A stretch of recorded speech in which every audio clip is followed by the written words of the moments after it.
मुख्यमंत्री देवेंद्र फडणवीस यांनी जेव्हा जेव्हा महाराष्ट्राची सूत्र हातात घेतली तेव्हा राज्याच्या विकासाला गती मिळाली। वर्षानुवर्ष मेट्रो प्रकल्प, एक्सप्रेसवे, सीलिंग फायलींमध्येच अडकले होते। स्थगिती सरकारमुळे महाराष्ट्राच्या विकासाची गती थांबली होती। जेव्हा महाराष्ट्रात प्रगती सरकार आलं म्हणजेच इन्फ्रामॅन देवा भाऊंच्या नेतृत्वातील भाजप महायुती सरकार आलं तेव्हा प्रत्येक क्षेत्रात महाराष्ट्र आघाडीवर गेला। महाराष्ट्राच्या विकास गाथेत आज आपण पाहू महाराष्ट्रातील पायाभूत सुविधांचा झालेला कायापालट। महाराष्ट्राची विकास केंद्रे म्हणजेच इथल्या मेट्रो सिटीज मुंबई, पुणे, नागपूर सर्वत्र जुनी वाहतूक व्यवस्था होती आणि नागरिकांना प्रवासात मोठी अडचण निर्माण होत होती। वाढत्या लोकसंख्येचा विचार करत आता पुढील 100 वर्षांसाठी एका आधुनिक वाहतूक व्यवस्थेची गरज होती। इन्फ्रामॅन देवा भाऊंनी या व्यवस्थेचं फक्त प्लॅनिंग आणि भूमिपूजनच केलं नाही तर कामांचा पाठपुरावा करून वेगानं प्रकल्प उभे केले आणि त्यांचं उद्घाटन आणि लोकार्पण सुद्धा केलं।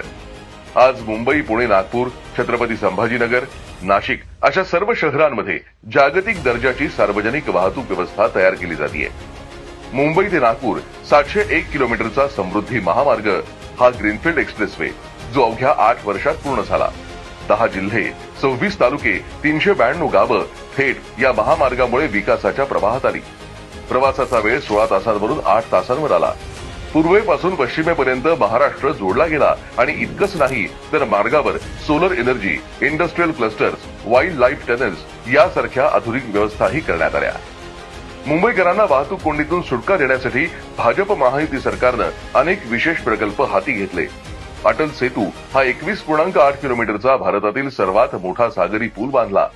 तसंच सागर किनाऱ्यावर वाहतुकीचा नवा वेगवान पर्याय म्हणून कोस्टल रोड तयार केला। 2014 मध्ये महाराष्ट्रात फक्त मुंबईत मेट्रो होती, तीही फक्त 11 किलोमीटर लांबीची। आज मुंबई, पुणे, नागपूर मिळून 200हून अधिक किलोमीटर मेट्रो मार्ग कार्यरत आहेत आणि पुढील मार्ग जवळजवळ अंतिम टप्प्यात आहेत। फक्त मोठ्या शहरातच नाही तर महाराष्ट्रातल्या प्रत्येक विभागात उत्तम पायाभूत सुविधांची निर्मिती झाली आहे। गडचिरोली सारख्या नक्षलग्रस्त भागात प्रथमच बस सेवा पोहोचवली गेली। स्वातंत्र्याच्या 76 वर्षांनंतर इथली 12 गावं रस्त्याने जोडली गेली। 435 किलोमीटरचे खड्डे पडलेले मार्ग आता स्मार्ट रस्ते झाले।